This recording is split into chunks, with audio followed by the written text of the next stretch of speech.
नमस्कार विद्यार्थियों, मैं हिंदी प्राध्यापिका राजबाला आपके अपने YouTube चैनल हिंदी साहित्य समीक्षा पर आपका स्वागत करती हूँ।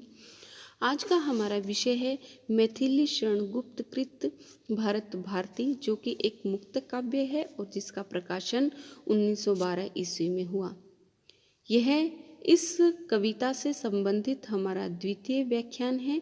पिछले व्याख्यान में हमने पढ़ा कि जो कवि हैं वो अपनी लेखनी को संबोधित करते हुए कह रहे हैं कि तुम्हें कुछ ऐसा लिखना होगा कि जिससे भारतवासियों के हृदय के सोए हुए भाव जागृत हो जाएं और भारतवासी अपनी अवनति के प्रति जो है चिंतित हो जाएं। फिर वो उदाहरण देते हैं कि उत्थान और पतन, सुख और दुख, अमीरी और गरीबी, ये क्या है? ये प्रकृति के नियम हैं और ये नियम अखंड हैं, निश्चित हैं, जिन्हें तोड़ा नहीं जा सकता। परंतु वो कहते हैं कि चिंता इस बात की है कि जब हम गरीबी को दूर करने के विषय में या अपनी दुर्दशा को दूर करने के विषय में चिंतित ही न हों, उसी में अपने आप को समायोजित कर लें, तो यह एक चिंता का विषय है। चलिए आगे पढ़ते हैं कि कवि क्या कहना चाहते हैं। वो कहते हैं कि होता समुन्नति के अनंतर सोच अवनति का नहीं, हाँ सोच तो है जो किसी की फिर न उन्नति हो कहीं। कि होता समुन्नति, समुन्नति मतलब अच्छी, उन्नति या उत्थान। वो कहते हैं कि चिंता इस बात की नहीं कि उन्नति के पश्चात जो है वो अवनति आ जाती है, कि इस अवनति के पश्चात उन्नति और उन्नति के पश्चात अवनति हो जाए तो यह कोई चिंता का विषय नहीं है। हाँ सोच तो है जो किसी की फिर न उन्नति कहीं। परंतु वो कहते हैं कि चिंता की बात तो यह है कि अवनति के पश्चात यदि उन्नति न हो और सदैव अवनति या पतन की स्थिति ही बनी रहे तो उस समय चिंता करने का विषय है। चिंता नहीं जो व्योम विस्तृत, व्योम का मतलब है आकाश, विस्तृत का मतलब है फैली हुई, चंद्रिका का चांदनी, ह्रास का मतलब है पतन। ह्रास का क्या अर्थ है? पतन। चिंता तभी है जब न उसका फिर नवीन, नवीन नया, विकास का अर्थ है उन्नति। ठीक ऐसी ही दशा, दशा का अर्थ है स्थिति, हत भाग्य, बुरे भाग्य वाले भारतवर्ष की कब से इतिश्री, इतिश्री समाप्ति, इसके अखिल, अखिल संपूर्ण उत्कर्ष उन्नति पर सोच है, चिंता है, केवल यही वह नित्य गिरता ही गया, नित्य हमेशा, जब से फिरा है दैव, दैव ईश्वर या भाग्य, नित्य फिरता ही गया, नित्य हमेशा। तो यहाँ पर कवि कहते हैं, यहाँ उदाहरण देते हुए कहते हैं कि चिंता नहीं जो व्योम विस्तृत चंद्रिका का ह्रास हो। वो कहते हैं कि जिस प्रकार विशाल आकाश में चंद्रमा का पतन होता है, चांदनी का पतन होता है, तो इसकी चिंता नहीं, क्योंकि हमें विश्वास है कि कुछ दिनों के पश्चात उसका पुनः विकास हो जाएगा और चंद्रमा की रोशनी से आकाश व पृथ्वी फिर से जगमगा उठेंगे। चिंता तभी है जब न उसका फिर नवीन विकास है, कि चिंता तो तभी होती है जब चंद्रमा का नवीन विकास ना हो। है ठीक ऐसी ही दशा हत भाग्य भारत वर्ष की, कि भारत वर्ष के दुर्भाग्य की ठीक ऐसी ही दशा है। कब से इतिश्री हो चुकी इसके अखिल उत्कर्ष की, किसके संपूर्ण विकास का कब से अंत हो चुका है। पर सोच है केवल यही, यह नित्य गिरता ही गया, कि वह प्रतिदिन गिरता ही जा रहा है, अर्थात भारतवर्ष का निरंतर पतन होता जा रहा है। यह विषय जो है अत्यंत चिंतनीय है। जब से फिरा है दैव इससे नित्य फिरता ही गया, कि जब से भाग्य ने इससे मुंह मोड़ा है, यानी कि ईश्वर इससे विमुख हुआ है, तब से निरंतर विमुख ही हो रहा है, यानी कि तब से इसका जो उत्थान है वो तब से नहीं हो रहा, यानी कि भारतवर्ष सदियों से गुलाम बना हुआ है और अपनी स्वतंत्रता के विषय में या अपने विकास के विषय में बिल्कुल भी सोच नहीं रहा और आगे बढ़ने का कोई प्रयास नहीं कर रहा है। यही कवि कह रहे हैं कि यही चिंता का प्रमुख कारण है। तो यहाँ पर भी दृष्टांत एवं अनुप्रास अलंकार का सुंदर प्रयोग किया गया है। आप लिख सकते हैं कि चंद्रमा के ह्रास व विकास का सुंदर उदाहरण दिया गया है और तत्सम शब्दावली का सुंदर प्रयोग किया गया है और कवि कह रहे हैं कि उन्नति के विषय में प्रयत्न न करना ही सबसे बड़ी चिंता का विषय है। चलिए अगले पद्यांश की व्याख्या करते हैं। उन्नति तथा अवनति प्रकृति का नियम एक अखंड है।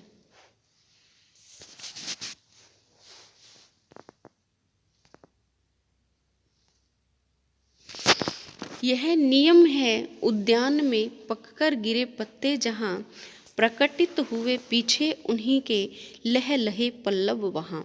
यह नियम है, यानी कि यह एक नियम है, कानून है। उद्यान में, बाग में पककर गिरे पत्ते जहाँ प्रकटित, प्रकटित का अर्थ है कि दोबारा से प्रकट होना, पीछे उन्हीं के, बाद में, पीछे का अर्थ है बाद में, उन्हीं के लहलहे, लहलाते हुए, पल्लव का मतलब है पत्ते।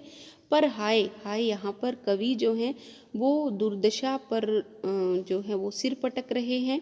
इस उद्यान का, भारत रूपी उद्यान का कुछ दूसरा ही हाल है। हाल का अर्थ है दशा। पतझड़ कहीं या सूख न, काया पलट या काल है। अनुकूल शोभा मूल सुरभित, फूल वे कुम्हला गए का अर्थ है मुरझा गए। फलते कहाँ है अब यहाँ वे फल, रसाल, रसाल रस युक्त। बस इस विशाल उद्यान, बहुत बड़े भारतवर्ष रूपी विशाल उद्यान में अब झाड़ या झंकाड़ है, यानी कि कंटीली झाड़ियाँ। तनु, तनु का अर्थ है शरीर, सूख कर कांटा हुआ, बस शेष हैं तो हाड़ हैं।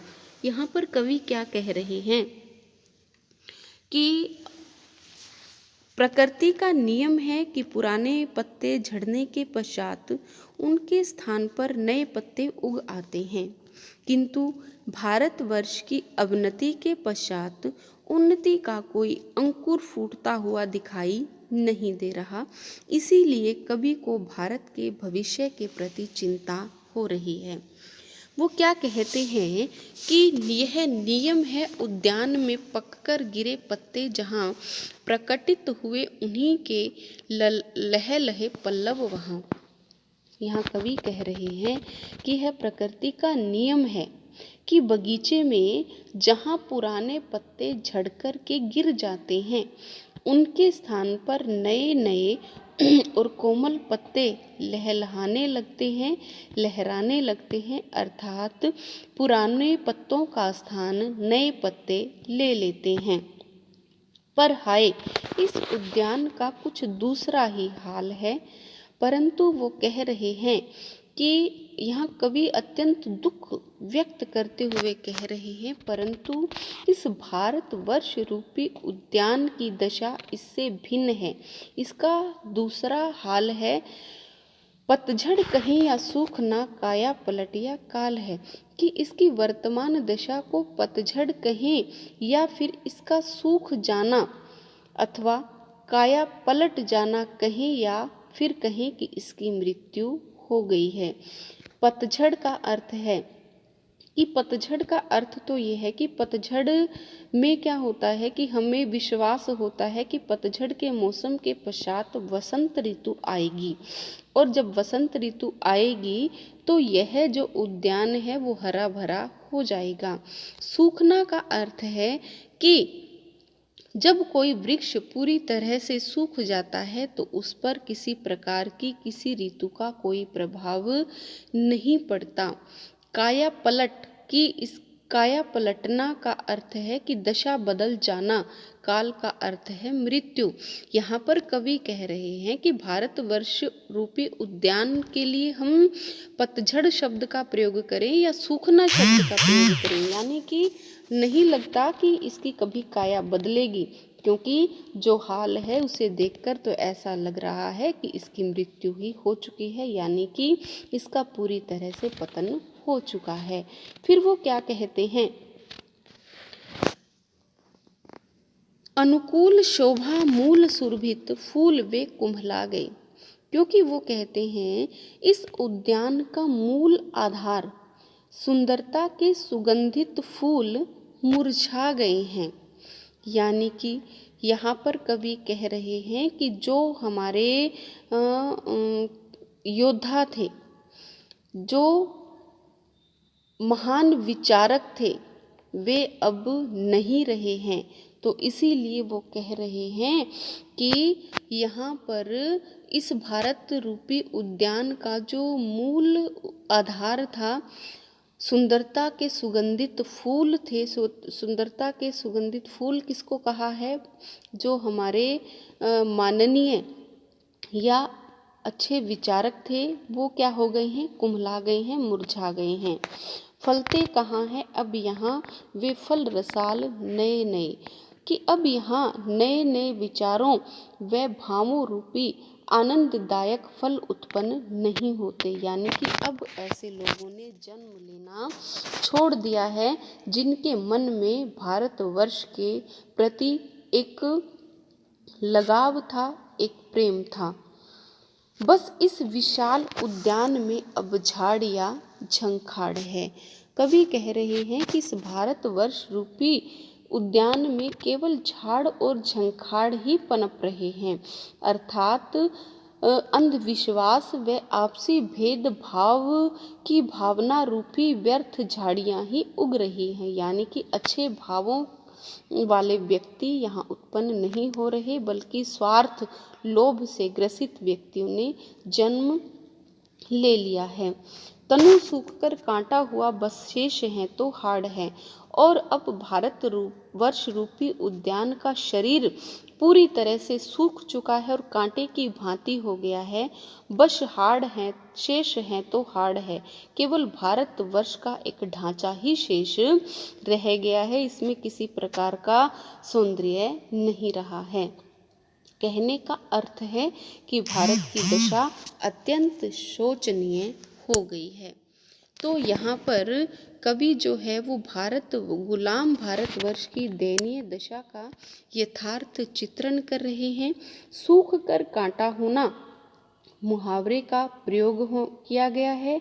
काया पलट होना मुहावरे का भी प्रयोग किया गया है, और अनुप्रास अलंकार का प्रयोग है। तो इस प्रकार से आप इसकी विशेषताएं लिख सकते हैं कि भाषा सरल है, सार्थक है एवं मुहावरेदार है, और इसमें कवि ने प्रकृति के परिवर्तनशील रूप का सुंदर वर्णन किया है। तो चलिए अगले पद्यांश की ओर चलते हैं।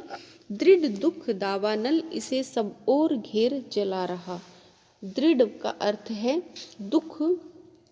दृढ़ का मतलब होता है पूरी तरह से अडिग। दावानल जंगल में लगी हुई आग, सब और घेरना, चारों तरफ से घेर लेना। तिस उस पर अदृष्टाकाश, अदृष्टा आकाश मतलब जो दिखाई नहीं दे रहा, उल्टा विपरीत विपद वज्र मुसीबत के बाण चला रहा, यद्यपि बुझा सकता हमारा नेत्र जल आंखों का आंसू। इस आग को पर धिक की धिक्कार है, हमारे स्वार्थ में सूखे हुए अनुराग को, अनुराग का अर्थ है प्रेम, सहृदय अच्छे हृदय वाले सज्जन, जन का अर्थ है लोग, चित्त का हृदय, निर्मल का अर्थ है स्वार्थहीन या पवित्र, कुड़क, कुड़क का अर्थ है तिड़कना, जाकर कांच से होते दया के वश द्रवित हैं, तप्त को इस आँच से, तप्त मतलब पीड़ित, चिंता कभी भावी दशा की, वर्तमान व्यथा कभी। तो वो क्या कहते हैं कि कवि यहाँ पर क्या है वो बता रहे हैं कि भारत की गुलामी के युग में भारतवर्ष के विकास को उत्पन्न करने वाले विचारों की अपेक्षा जो है आपसी मतभेद की भावना, स्वार्थ में एवं संकीर्ण दृष्टिकोण, अंधविश्वासों एवं रूढ़िगत विचारधारा के कारण भारतवर्ष जो है वो निरंतर पतन की ओर बढ़ रहा है। और कवि भारतवर्ष की इसी दशा का वर्णन इन शब्दों में कर रहे हैं। वो कह रहे हैं कि दृढ़ दुख दावानल इसे सब और घेर जला रहा। कवि भारतवर्ष की तत्कालीन दयनीय दशा का उल्लेख करते हुए कहते हैं कि कठोर दुख जो है वो जंगल की आग की भांति इसे निरंतर जला रहा है, यानी कि भारतवर्ष की जनता के जीवन में अनेक दुख हैं। इतना ही नहीं, तिस पर का अर्थ है इतना ही नहीं, अदृष्टाकाश उल्टा विपद वज्र चला रहा, कि इतना ही नहीं ईश्वर भी जो है वो भारतवर्ष के लोगों के ऊपर विपदा के बाण चला रहा है, विपदा की बिजली गिरा रहा है, यानी कि भारतवर्ष के लोगों पर चौतरफा जो है वो दुखों की मार पड़ रही है। यद्यपि बुझा सकता हमारा नेत्र जल इस आग को, कवि कह रहे हैं कि इस आग को हमारे नेत्रों का अश्रु जल बुझा सकता है, यानी कि अगर हमारे मन में भारतवर्ष की इस दुर्दशा के प्रति भाव उत्पन्न हो जाएं और इस दुर्दशा के प्रति हम चिंतित हो जाएं और इसके लिए अगर प्रयास करें तो यह जो विपदा की आग चारों तरफ जल रही है, इस आग को बुझाया जा सकता है। पर धिक् हमारे स्वार्थ में सूखे हुए अनुराग को, परंतु कवि यहाँ धिक्कार दे रहा है अपने को कि धिक्कार है और अत्यंत दुख की बात है कि दुखी देशवासियों के प्रति सहानुभूति व्यक्त करने के लिए दो आंसू भी नहीं बहा सकते, क्योंकि भारत स्वार्थ में सूखे हुए अनुराग को, कि हम इतने स्वार्थ से युक्त हो गए हैं कि भारतवर्ष के प्रति हमारा प्रेम जो है वो सूख चुका है, यानी कि मर चुका है। सहृदय जनों के चित्त निर्मल कुड़क जाकर कांच से, कि भारत के सहृदय लोगों के निर्मल हृदय दुख रूपी आग के कारण दया के वश द्रवित अवश्य होते हैं, और ऐसे लोगों को कभी भारत के भविष्य को लेकर और कभी वर्तमान भारत की पीड़ा को लेकर चिंता अवश्य होती है, परंतु वे क्या हैं, वे लोग जो हैं बेबस हैं, विवश हैं, क्योंकि वे अकेले कुछ भी नहीं कर सकते और वे भारत की अतीत की उत्थान में कहानी को सुनकर अत्यंत बेचैन हो उठते हैं कि अतीत काल में हमारा भारत कितना महान था, कितना कीर्तिमान था और आज इसका कितना पतन हो गया है, परंतु उन लोगों के बस में कुछ भी नहीं है। वो कहते हैं कि चिंता कभी भावी दशा की, वर्तमान व्यथा कभी करती है चंचल उन्हें भूतकाल कथा कभी। वही बात है कि उन जो निर्मल हृदय के लोग हैं, उन लोगों को कभी भारतवर्ष की जो वर्तमान दशा है, उनकी दुर्दशा है, भारतवासियों का जो दुख है, उनकी चिंता होती है और वर्तमान व्यथा उन्हें रुला देती है और वो सोचते हैं कि आज वर्तमान ऐसा है और इसके लिए कुछ प्रयास नहीं किया गया तो भविष्य में हमारा कितना अधिक विनाश हो सकता है। करती करती तथा चंचल उन्हें है भूतकाल की कथा कभी, और अतीत काल में भारत का कितना महान एवं कीर्तिमान था और आज भारत कितना पतनशील हो गया है, इस बात को सुनकर के, इस बात को सोच कर के वो अत्यंत जो है वो बेचैन हो उठते हैं। जो इस विषय पर आज कुछ कहने चले हैं हम यहाँ, क्या कुछ सजग होंगे सखे, उसको सुनेंगे जो जहाँ। भारत कवि यहाँ पर अपनी लेखनी को संबोधित करते हुए कह रहे हैं कि भारत की इसी दयनीय दशा पर कवि कुछ कहना चाह रहा है और वो अपनी लेखनी से कहते हैं कि हे प्यारी सखी, क्या कुछ सजग होंगे, उसको सुनेंगे जो जहाँ। कि कवि की वाणी को सुनकर क्या कुछ लोग सजग होंगे, या अर्थात भारत की दयनीय दशा के प्रति वो सतर्क हो सकेंगे।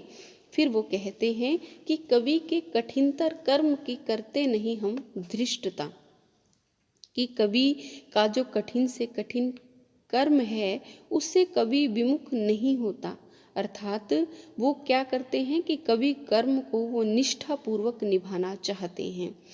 पर क्या न विषयो उत्कृष्टता करती विचारों उत्कृष्टता, कि किंतु परंतु वो कह रहे हैं क्या विषय की उत्कृष्टता, अर्थात महान विषय को पढ़कर लोगों के विचार भी उत्कृष्ट होंगे। यहाँ पर कवि अपने आप से प्रश्न कर रहे हैं, अर्थात वो कह रहे हैं कि कवि द्वारा वर्णित किए गए महान विषयों को पढ़ करके क्या लोगों के विचारों में परिवर्तन होगा, या फिर वो कहते हैं कि अवश्य होगा। तो यहाँ पर कवि ने जो है वो अपने आप से प्रश्न किया है। यहाँ पर आप लिख सकते हैं कि प्रश्न चिन्ह का प्रयोग किया गया है, वर्णात्मक शैली का प्रयोग हुआ है और ओजस्वी भाषा का सुंदर प्रयोग किया गया है। और यहाँ पर भारत और की वर्तमान दशा की और उसके भूतकाल के और भविष्य के प्रति चिंता व्यक्त की गई है और कवि अपने सद्कर्म द्वारा समाज की विचारधारा में परिवर्तन लाना चाहते हैं। तो आज का हमारा ये विषय या ये कविता यहीं पर समाप्त होती है और अगले व्याख्यान में हम नई कविता के साथ उपस्थित होंगे। तो तब तक के लिए धन्यवाद। जय हिंद, जय भारत।